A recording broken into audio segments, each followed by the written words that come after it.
नमस्कार दोस्तों, कैसे हैं आप लोग। उम्मीद करता हूं आप लोग बहुत अच्छे होंगे और आपकी तैयारी बहुत अच्छे से चल रही होगी।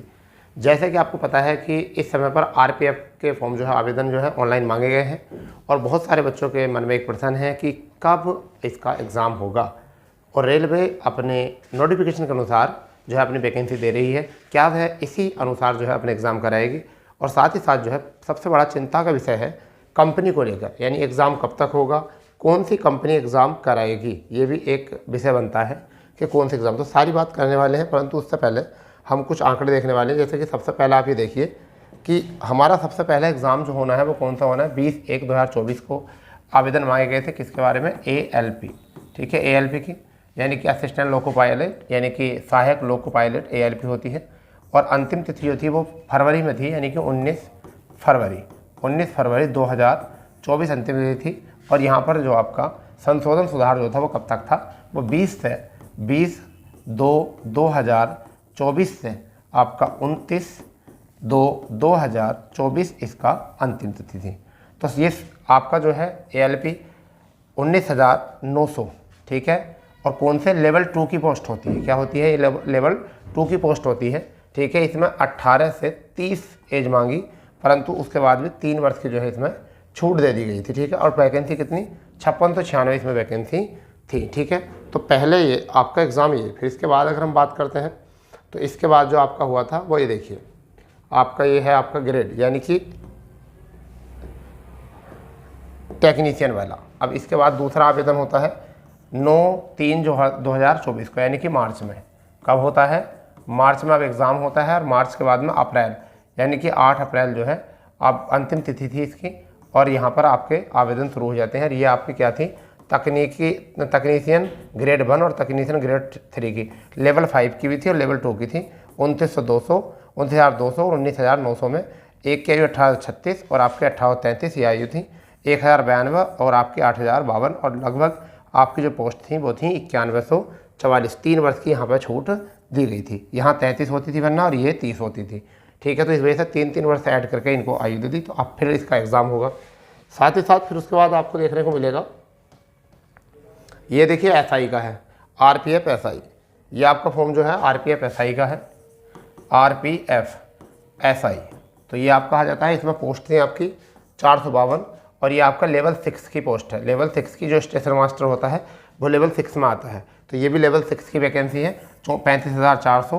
तो ऐसा मान के चलिए कि स्टेशन मास्टर बराबर इसकी वैल्यू होती है। ठीक है, अब यहाँ पर आयु जो थी 18 से यहाँ से 20 से 28 मांगी जाती थी इसमें, मगर अब कितनी है, 20 से 25 मांगी जाती थी, 20 से 25 मांगी जाती थी, परंतु अब कितनी है, 28 हो चुकी है।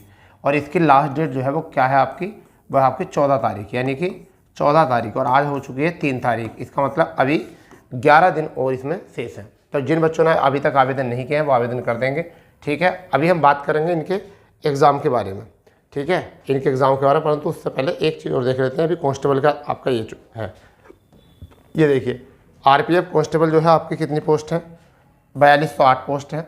ये आपकी लेवल 3 की है। ऐसा मान के चलो TT के बराबर इसकी वैल्यू है। जितनी TT की वैल्यू होती है, TT जो होता है उसकी भी लेवल 3 की होती है। 21,700 है। V1 मानक चिकित्सा मान जो है V1 है। 18 से 28 इसमें जो है एज मांगी गई है। और इसके बाद जो है आपकी 25 रहती थी ये भी, परंतु इसमें 3 वर्ष की छूट ऐड करके जब 28 हो चुके हैं। अब बात करते हैं साथ ही साथ जो है इनके एग्ज़ाम कब होंगे।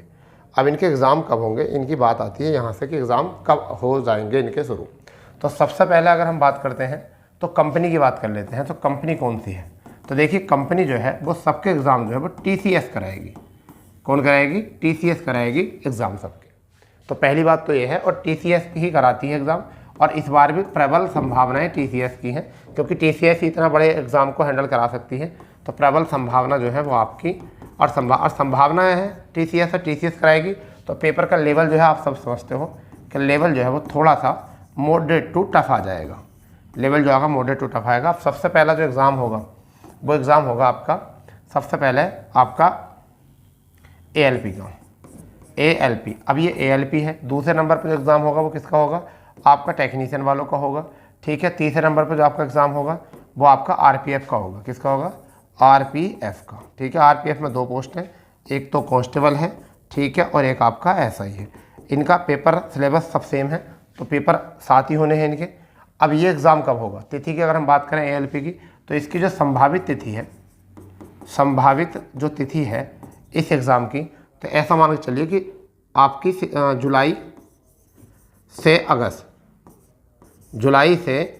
अगस्त आपका एग्ज़ाम यहाँ से कंटेंट करा सकते हैं, ठीक है। वहीं पर टेक्नीशियन का ये लगातार होने हैं, क्योंकि जब एक बार एग्ज़ाम कराने शुरू कर देगी कंपनी तो फिर जो है अपने जो वर्कर हैं उनको हटाएगी नहीं, ना ही वहाँ से सेंटर हटाएगी, लगातार होंगे। अब यहाँ से मिड अगस्त से लेकर, ठीक है, और अंतिम अगस्त तक, क्योंकि टेक्नीशियन वाली कम पोस्ट है, फॉर्म कम भरे जाएंगे यहाँ पर, तो फिर भी ये अगस्त और सितंबर जो है आपके चलने वाले हैं।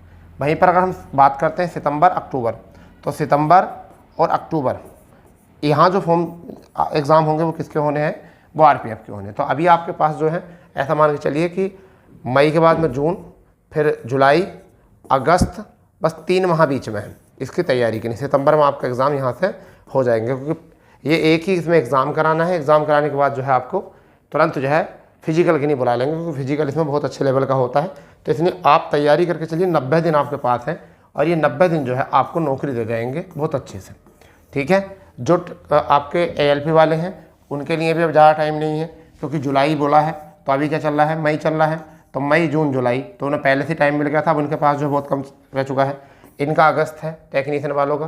तो सभी बच्चे जो है ना अपनी तैयारी में लग जाइए। केवल 90 दिन जो है वो RPF वालों के लिए है, खासकर RPF SI और RPF कांस्टेबल वालों के लिए 90 दिन। अगर आपने 90 दिन में तैयारी ठीक कर ली तो आपका जो वर्दी का सपना है, और वो भी केंद्र सरकार के अंडर में, तुम्हें पता ही है RPF का तो रुतबा अलग ही होता है। RPF, ठीक है, RPF में होता है कांस्टेबल जो होता है वो लेवल 3 का अधिकारी होता है, ठीक है, मतलब वर्कर होता है, और वो जो होता है लेवल 6 का होता है। और लेवल 6 को तुम समझते हो कि SI जो होता है वो लेवल 6, तो लेवल 6 में कौन होता है, स्टेशन मास्टर होता है, ठीक है। और स्टेशन मास्टर बनने का मतलब है, आप समझते हो कि बहुत बड़ी पावर, ठीक है। ऐसे ही दरोगा बनने का मतलब जो है RPF में वो बहुत बड़ी पावर होती है, ठीक है। इसलिए तैयारी करो, सपना पूरा करो, माँ बाप का जो है नाम रोशन कीजिए, ठीक है, और अच्छे तरीके से तैयारी करेंगे। कंपनी मैंने बता दिया TCS, और जब कंपनी TCS होगी तो आपको पता है कि एग्ज़ाम जो है वो टफ बनना है, और वैकेंसी कम है इस बार। अगर देखा जाए तो वैकेंसी कम है, क्योंकि पहले जो वैकेंसी थी वो 11,000 थी सबसे पहले, उसके बाद जो है आपके 4600 बीच में वैकेंसी आई थी 15 में, ठीक है, उनका मुझे कुछ करेक्ट ध्यान नहीं आ रहा। फिर उसके बाद जो है आपकी जो वैकेंसी है ये 4600 वैकेंसी है, वो 4660 वैकेंसी दरोगा की और सिपाही की। फिलहाल में वैकेंसी 12 से 18,000 अगर होती तब तो चलिए कुछ अच्छा रहता, परंतु यहाँ पर क्या है, अभी कोई वैकेंसी ऐसी नहीं थी, तो इस वजह से जो है यहाँ पर इतनी वैकेंसी करके ही केवल रेलवे ने जो क्या किया, अपने जो कैलेंडर को उसे जारी रखा, ठीक है। ज़्यादा सीटें खाली थी नहीं। वहीं पर आपको NTPC जो RRB NTPC कराता है, तो NTPC में वैकेंसी कम देखने को मिलेंगी, लगभग 15 से 16,000 या 17,000 वैकेंसी देखने को मिलेंगी, ज़्यादा वैकेंसी नहीं आएंगी। चाहे कोई कितना ही बता रहा हो कि इतनी वैकेंसी कुछ नहीं आएगी, कम वैकेंसी आएंगी। रही बात आपकी ग्रुप डी की, तो ग्रुप डी की वैकेंसी कुछ बढ़कर आएंगी इस बार, यानी ग्रुप डी की वैकेंसी 1,20,000 1,30,000 के समथिंग देखने को मिल सकती है, जैसे कि अंदाज़ा लगाया जा रहा है अप्रेंटिस वाले बच्चों से बातचीत करके, ठीक है। क्योंकि अप्रेंटिस वालों को सबसे ज़्यादा चिंता रहती है, आपको इतनी रहती है, क्योंकि उनकी तो वैकेंसी आने के बाद ही उनकी सीट या जॉब कन्फर्म होगी, उससे पहले नहीं। तो ये था थोड़ा सा जो मतलब हमारे द्वारा जो है कलेक्शन किया गया था। तो अगर आपको हमारे द्वारा दी गई जानकारी अगर पसंद आए तो चैनल को सब्सक्राइब कर देंगे, बेल आइकन ऑन कर देंगे, और अपने दोस्तों में ज़्यादा से ज़्यादा शेयर कर देंगे। तो मिलते हैं ऐसी जानकारी के साथ, जब तक के लिए जय हिंद, जय भारत, वंदे मातरम।